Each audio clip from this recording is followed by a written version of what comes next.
آج الحاد کا دور ہے، الحاد مادہ پرستی کا دور ہے، دین کے حوالے سے نوجوانوں میں بغاوت پیدا کی جا رہی ہے، اور یہاں تک لوگ دلیر ہو گئے، کہتے ہیں مولوی صاحب رہن دیو، موت دی سانو قصے نہ سناؤ، جدوں آئے گی ویکھی جائے گی، جدوں آئے گی۔ لیکن میں نے کہا وہ تو دیکھنے کا موقع ہی نہیں ملتا، موت کا پنجہ ایسی گردن مروڑتا ہے، پھر سوچنے کا بڑا سا چودھری اور نواب بھی ہو، بے سدھ چارپائی پہ پڑا ہوا ہے، لوگ کندھوں پہ اٹھا کے مٹی کا گڑھا کھود کے اس میں پہ چھوڑا۔ یہ کیا ہوا کہ دیکھا جائے گا؟ وہ دیکھنے کا موقع نہیں ملے گا، دیکھنے کا موقع نہیں ملے گا۔ اور کئی جہالت اس قدر بڑھ گئی اور الحاد یہاں تک پہنچ گیا، دیہاتوں میں بھی لوگ جسارت کرنے لگے۔ میں نے خود اپنے کانوں سے سنا، نوجوانوں کو ورگلاتے ہیں، کہتے ہیں اے جہان مٹھا اگلا جہان کس ڈٹھا۔ جب نوبت بئیں جا رسید، معاملہ یہاں پہنچ جائے تو پھر جو اصل کرنے کا کام ہے وہ یہ ہے کہ اپنی آنے والی نسل کا ایمان بچاؤ، ان کا عقیدہ بچاؤ، ان کا اخلاق بچاؤ، ان کی کردار اور سیرت بچاؤ۔ ہر دور کے تقاضے ہوتے ہیں، ہر دور کے، وہ دور گزر گیا جو محدث اعظم علیہ رحمہ کی مثالیں دیتے ہو، اس وقت ضرورت تھی کیونکہ بد عقیدگی کا سیلاب تھا، آپ نے بند باندھا اس کے آگے۔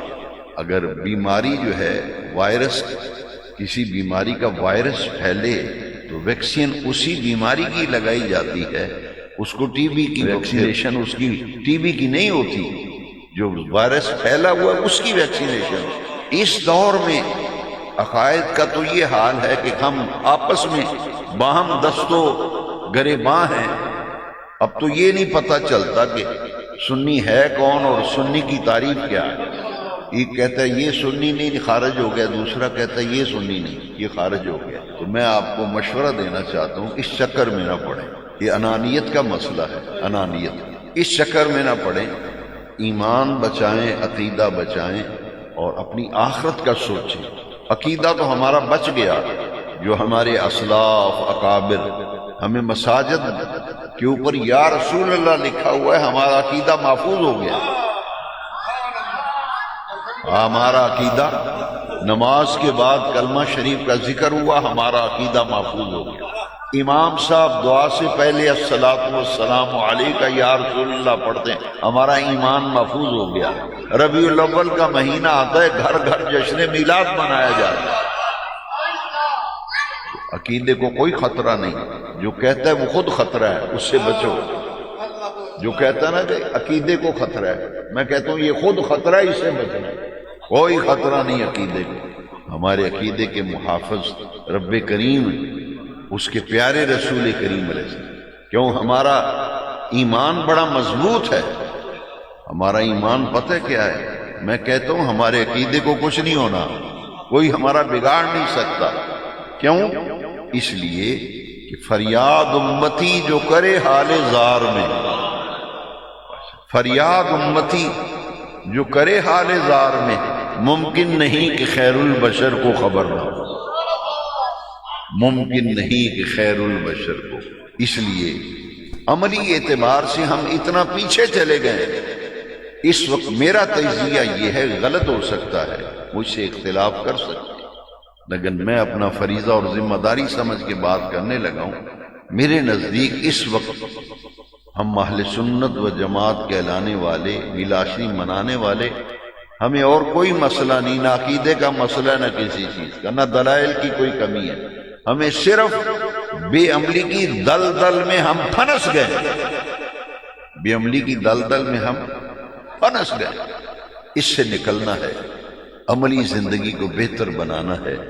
من عمل صالحا من ذکر او انثى وهو مؤمن فلنحيينه حیاتا طیبہ، وہ زندگی بڑی پاکیزہ ہو جائے گی، وہ زندگی بڑی اچھا۔ ایمان اور قرآن مجید میں اکثر و بیشتر مقامات پر ایمان اور عمل صالح کا اکٹھا ذکر ہے۔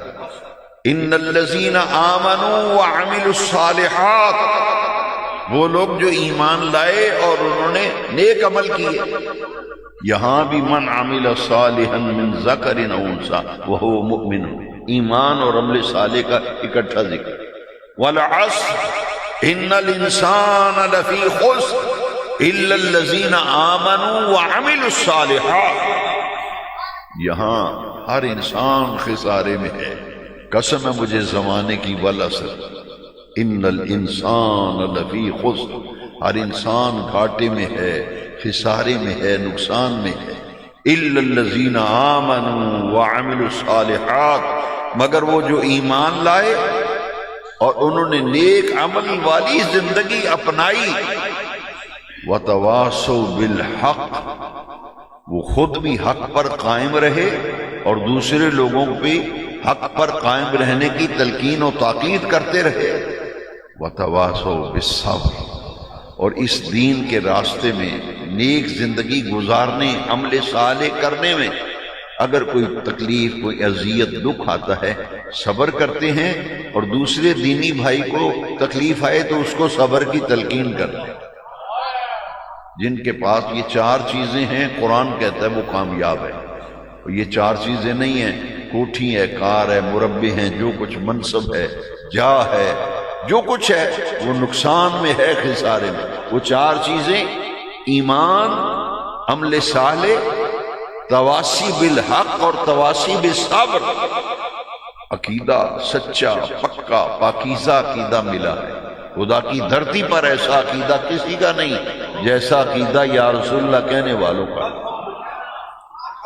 استقامت، ان الذین قالوا ربنا اللہ ثم استقاموا، ضرورت استقامت کی ہے، اس پر ڈٹ جاؤ۔ وتواصوا بالحق، حق پر قائم رہو، دوسرے لوگوں کو بھی حق کی طرف بلاؤ، اور اس کام کرنے میں اگر کوئی تکلیف کسی کی طرف سے اذیت دی جائے، دکھ دیا جائے، تکلیف دیا جائے، وتواصوا بالصبر، خود بھی صبر کرو اور دوسروں کو بھی صبر کی تلقین کرو۔ تو ایمان اور عمل صالح کا چولی دامن کا ساتھ ہے، اس لیے دونوں کا اکٹھا ذکر۔ معلوم یہ ہوا کہ عمل تب فائدہ دیتے ہیں جب عقیدہ ٹھیک ہو، عمل تب فائدہ دیتے ہیں جب عقیدہ ٹھیک نہیں تو عمل کام ہی نہیں آتے۔ بنیاد ہے نا، عقائد بنیاد ہیں، اس لیے اللہ کا شکر ہے کہ ہمارے عقائد پاکیزہ ہیں، طیب ہیں، طاہر ہیں۔ اب توجہ کرنے کی ضرورت ہے کہ اس نعمت کو اللہ نے عطا کیا ہے، اس کی حفاظت کرو اور اگلا سٹیپ، اگلا قدم اٹھاؤ، عملی زندگی کو بہتر بناؤ۔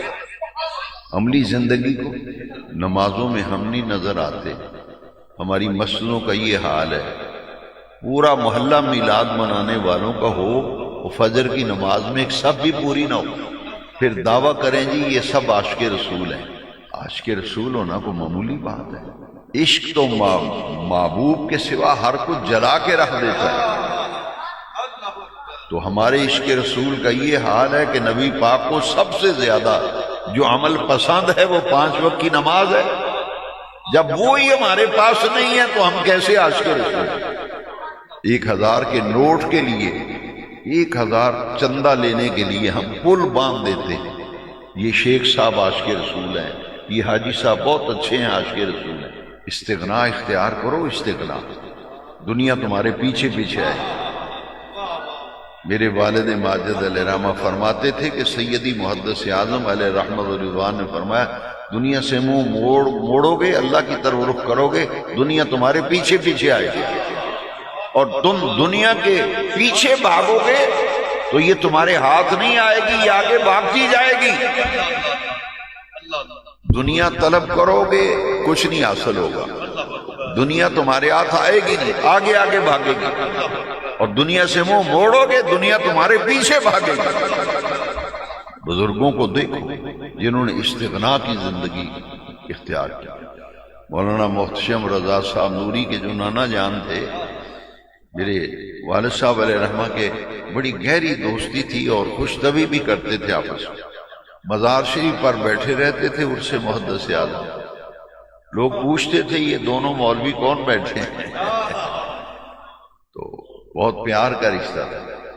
ہم نے ان کو بھی دیکھا استغنا، بڑے بڑے چودھریوں کو خاطر میں نہیں لاتے، کسی دنیا دار کی خوشامد اور ٹی سی نہیں کی مسئلہ. ہم نے دیکھا دنیا پیچھے بھاگتی تھی، گلی میں گزرتے تھے لوگ پوچھتے تھے یہ مولانا کون ہے. اس لیے میرے بیٹوں، بزرگوں، جوانوں، بچوں، غور سے سنو، حفاظت کرو، ایمان اور عقیدے کی حفاظت کرو. دوستی تعلق ہمیشہ ان لوگوں سے رکھو جو خوش عقیدہ ہے. دوسرے لوگوں سے تو ہمارا لینا دینا ہی نہیں.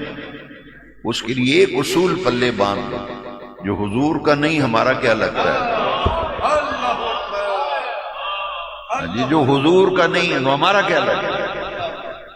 ہم تو یہ دیکھیں گے کہ اس کا حضور نبی پاک صلی اللہ علیہ وسلم کے بارے میں کیا عقیدہ ہے.